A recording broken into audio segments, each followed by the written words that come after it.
लेकिन है कि ये बुनियाद हिलनी चाहिए, शर्त लेकिन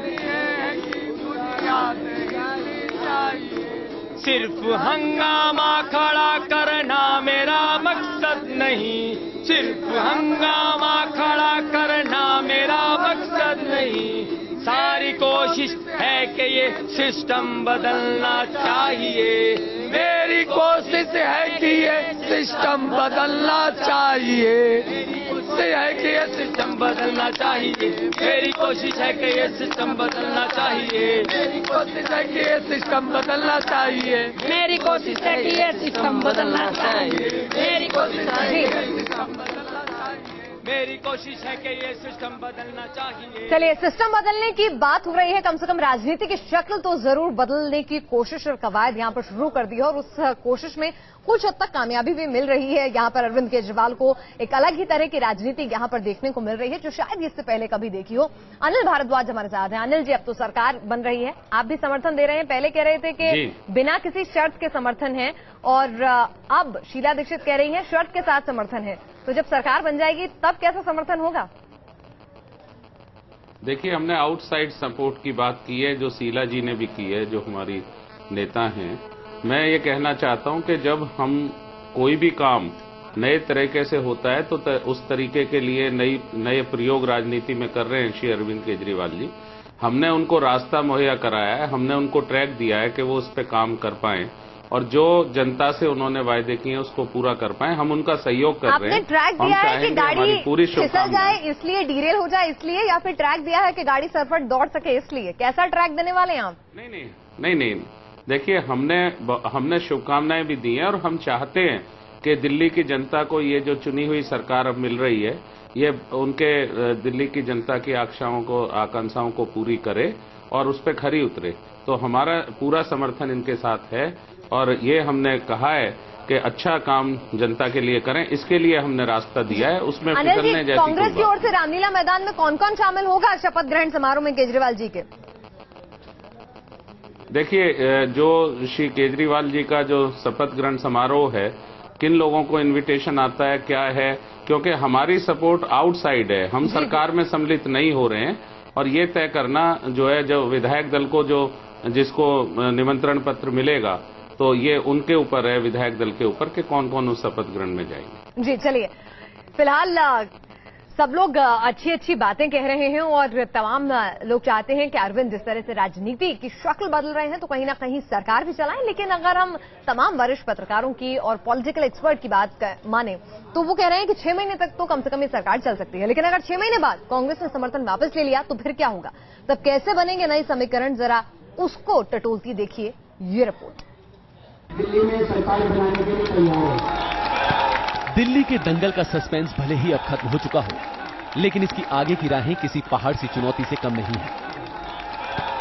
कांग्रेस पार्टी जिस तरह से 15 सालों के बाद सत्ता से बेदखल हुई है, उसने उसके अरमानों पर पानी फेर दिया है। दिल्ली विधानसभा में जिस तरह से कांग्रेस 43 सीटों से सिमटकर 8 पर रह गई है, उसने उसके लिए बड़ा सियासी धर्म संकट पैदा कर दिया था। यही वजह है कि पार्टी ने बिना आपके समर्थन मांगे ही आपको समर्थन देने का ऐलान कर दिया। हालांकि इस फैसले को लेकर पार्टी को खूब फजीहत भी झेलनी पड़ी थी। अब जबकि आप दिल्ली में सरकार बनाने जा रही है, तो कांग्रेस पार्टी खुद के वजूद को बचाए रखने के लिए जनता जनार्दन के फैसले को ही अपना फैसला बताने में लगी है। हमें उनका मैनिफेस्टो पसंद आया या नहीं आया की बात नहीं, दिल्ली के लोगों को उनका मैनिफेस्टो पसंद आया। दिल्ली के लोगों ने अपने मत का अधिकार, अपना मैंडेट उनके मैनिफेस्टो को दिया है। कांग्रेस ने हमेशा जनता के फैसले को जो है सैल्यूट किया है, उसके आगे हम नतमस्तक हुए हैं और इस बार भी जनता का ये फैसला था, इसलिए हम जो है उस फैसले पर। कांग्रेस ने भले ही सियासी मजबूरी के जरिए आपको अपना समर्थन दे दिया हो, लेकिन जिस तरह से आपने कांग्रेस पर भी कई तरह के गंभीर आरोप लगाए हैं, ऐसे में इस सरकार की डगर का अंदाजा लगा पाना किसी चुनौती से कम नहीं है। कांग्रेस पार्टी के नेता केजरीवाल के मुख्यमंत्री बनने से पहले ये जता चुके हैं कि उनका समर्थन मुद्दों पर आधारित है। वहीं संतोष हेगड़े का कहना है कि अगर किसी ने बेवजह अपना समर्थन खींचने की कोशिश की तो उसे गंभीर परिणाम भुगतने होंगे। अगर कांग्रेस आपसे अपना समर्थन वापस खींच लेती है तो ऐसे में 2 ही विकल्प हो सकते हैं। एक तो बीजेपी किसी तरह से सरकार बनाने की कोशिश करे, या फिर दूसरा विकल्प ये हो सकता है कि फिर से विधानसभा चुनाव कराया जाए। वहीं बीजेपी इस गठबंधन पर नजरें गड़ाए बैठी है। बीजेपी को लगता है कि इनका यह गठबंधन उन्हें आने वाले चुनाव में दिल्ली की गद्दी दिला सकता है। इसलिए बीजेपी इसे पूरी तरह से अलोकतांत्रिक बता रही है। सांप जिनको कहा है उनको आस्तीन में रख करके सरकार बनाना अलोकतांत्रिक तो है ही, क्योंकि पार्टियां चुनाव लड़ती हैं तो कॉमन मिनिमम प्रोग्राम पे लड़ती हैं, पर एक दूसरे के बिल्कुल परस्पर विरोधी चीजों पर करना। परंतु अब देखते हैं कैसे सरकार चलाते। साफ है जिस माहौल में आप पहली बार दिल्ली की सत्ता पर काबिज हुई है, उसके सामने ढेरों चुनौतियां मुंह बाएं खड़ी हैं। ऐसे में केजरीवाल की पार्टी को हर कदम फूंक फूंक कर रखना होगा। Team news nation.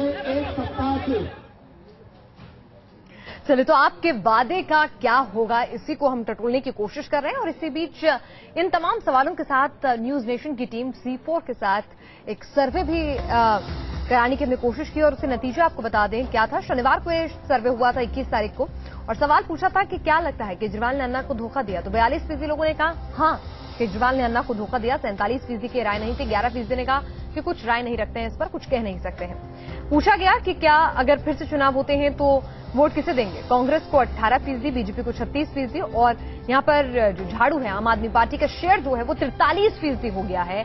तो आप अंदाजा लगा सकते हैं कि किस तरह से मेजोरिटी में आना आपका तय है अगर दोबारा चुनाव होते हैं, कम से कम इस सर्वे के मुताबिक। आपको क्या लगता है, आप और कांग्रेस का गठजोड़ टिकेगा? 26% ने कहा हाँ, 60 ने कहा नहीं, और 14 ने कहा कह नहीं सकते।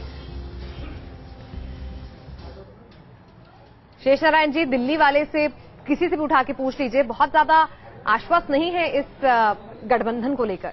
तो ऐसे में क्या उम्मीद लगाए दिल्ली की जनता केजरीवाल के वादों को लेकर? नहीं, केजरीवाल के वायदे जो हैं, देखिए अब ये तो दिल्ली की जनता वोट देती है, तो दिल्ली की जनता असली जो मामला है, जो राजनीतिक आचरण की दिशा में केजरीवाल का जो प्रयोग है, एक बड़ा पैराडाइम शिफ्ट है। अब तक होता ये था कि वोट देने के बाद नेता चला जाता था जी, और 5 साल बाद फिर आता था। केजरीवाल ने कहा नहीं, कि वोट देने के अलावा अपनी किताब में उन्होंने लिखा, और उसको पूरी दुनिया में उस पर काम हो रहा है। सिटीजनशिप का रोल, जैसे हम भारत के नागरिक हैं तो हम क्या काम करते हैं, वोट देते हैं, लेकिन सिटीजनशिप का मतलब नागरिक वोट देने के बियॉन्ड भी है। जैसे हमारे प्रति जवाबदेही जो है वो पूरे यूरोप में। चलिए, एक नए तरह का प्रयोग हो रहा है यहाँ पर, और ये प्रयोग कितना कारगर होगा आने वाले कुछ महीने, इसकी भी स्थिति साफ करेंगे। कांग्रेस की मंशा क्या है ये भी बताएंगे, और हमारे साथ अनिल भारद्वाज जी भी इस वक्त जुड़े हुए हैं। अनिल जी, कांग्रेस की मंशा क्या है? नहीं, हमारी जो मंशा है और जो स्थिति है वो बहुत स्पष्ट है कि हमने लोकहित में, जनहित में, कि दिल्ली की जनता पर एक नए चुनाव का बोझ ना पड़े। हमारा जो दिल्ली की जनता का जो फैसला था उसको सर माथे लिया है। दिल्ली की जनता ने आम आदमी पार्टी और बीजेपी को खंडित जनादेश दिया है। उस जनादेश को चुनाव में अगर वो दोबारा जाएं और वैसी स्थिति फिर हो गई तो कितना बड़ा बोझ चुनाव पे का रहेगा लोगों के ऊपर। उससे बचाने के लिए हमने एक रास्ता दिया कि हम लोग 8 की जो हमारी संख्या है उसको हमने खड़ा कर दिया कि भाई आप सरकार बनाइए, हम आपको समर्थन दे रहे हैं, आप अपनी सरकार चलाइए, जो आपके जनता से वायदे समर्थन दे रहे हैं ताकि पोल खुल सके। बहरहाल क्या कुछ असली वजह है ये आने वाले दिन में पता चलेगा। नवीन जी हमारे साथ है। नवीन जी, एक बात बताइए, वादे पूरे होंगे कि नहीं ये भी कुछ दिनों में पता चल ही जाएगा, लेकिन एक सवाल दिल्ली वाले मजाक नहीं पूछ रहे हैं, लेकिन हमने कहा चलिए आपसे पूछ ही डाला जाए वो सवाल, क्योंकि हर जगह इसकी चर्चा है। ये बताइए कि क्या मंत्री कौन बने और किसको कौन सा मंत्रालय दिया जाए, इसको लेकर भी क्या जनता के बीच जाएंगे, सर्वे कराएंगे? देखिए, ये मुख्यमंत्री का विशेषाधिकार है। पहली बात तो मेरी जितनी जानकारी है, वो तो आम आदमी है, वो खास नहीं है, वो तो जनता के बीच जाना चाहते हैं हर बड़े सवाल के लिए। पहले सुन तो लीजिए, पूरी बात सुन लीजिए। हर सवाल के लिए जो जनता को प्रभावित करता है उसके लिए सरकार बनानी है या नहीं बनानी है, ये एक बहुत बड़ा सवाल था। इसके लिए जनता के बीच में जाना जरूरी था। अब मंत्री कौन बनेगा कौन नहीं बनेगा, ये मुख्यमंत्री के रूप में, मुख्य सेवक के रूप में अरविंद केजरीवाल डिसाइड करेंगे, और लोगों से बात करके, जो हमारी पूरी टीम है उनसे बात करके डिसाइड करेंगे। तो उसके हम, क्योंकि हमारा आपको पता था, हमने कैंडिडेट के लिए जिनसे पूछा था, जनता से ही पूछा था हमने। हमारे कैंडिडेट की प्रोफाइल जनता की राय चाहिए, लेकिन अपने हिसाब से। नवीन जी आपका, शेषनारायण जी आपका और अनिल जी आपका इस पूरी चर्चा में शामिल होने के लिए शुक्रिया। हमारी इस खास पेशकश में फिलहाल के लिए इतना ही।